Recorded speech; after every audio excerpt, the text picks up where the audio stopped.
Rúnar, hörku sigur ykkar, hvernig leggst þetta í þig? Þetta leggst bara mjög vel í mig. Við erum náttúrulega mjög ungt lið, eins og sást kannski hérna síðustu 2 mínútur. Við heldum við gefið þeim 5 sénsar til að koma jafna.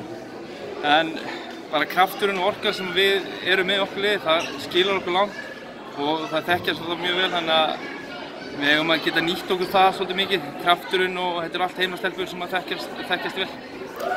Þið voru komið með ágætis forystu í 4. leikhluta, alveg 13 stig, en töpuðu svolítið niður. Gerðu síðustu mínúturnar óþarflega spennandi kannski? Já, við vorum bara eiginlega, þeir fóru í svæðisvörn í byrjun 4. leikhluta sem við eiginlega lékum okkur að. Við fengum bara þau 4 skot sem við vildum og við hefum getað klárað leikinn auðveldlega. En svo einhvern veginn kannski ferða eftir, náttúrulega við erum með ungt lið. Það er ekkert kannski vanar að vera í þessari stöðu allt of mikið. Og við vorum að henda boltanum hérna í þeirra hendur þegar við þurfum að vera skynsamari með boltan. Og það er eitthvað svona, þetta er bara uppbyggingarferli sem við erum að vinna í. Við erum að búa til meistaraflokksleikmenn úr yngri flokkaleikmennum.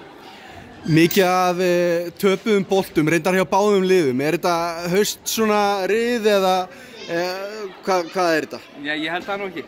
Ég held að þetta sé bara svona, við þurfum að efla gæðin bara. Við þurfum bara að vera klárari. Við vorum með 30 tapabolt í fyrsta leik og örugglega eitthvað svipað í dag.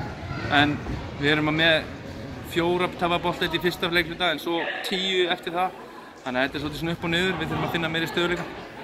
En já, það er ekki kannski erfitt að benda á einhvern einn leikmann sem stóð sig frábærlega. Það voru bara nokkrar, þetta var bara liðsigur eða ekki? Algjörlega, þetta var bara liðsigur. Það er við stöndum svolítið fyrir því. Við erum með þannig kerfi og system okkar er þannig að það eru allar með.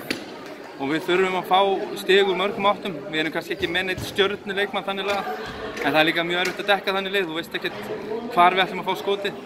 En ég gef Vilborgu fullt kreditið með boltapressu allan völlinn í ykkur 30 mínútur og það er kannski svona mikilvægast fyrir okkur að komast upp með boltan og þegar við náum að setja í sókn, þá erum við bara ógeðslega góð. Engin spurning. Takk kærlega fyrir þetta og til hamingju með sigurinn og gangi ykkur vel í vetur. Takk kærlega fyrir.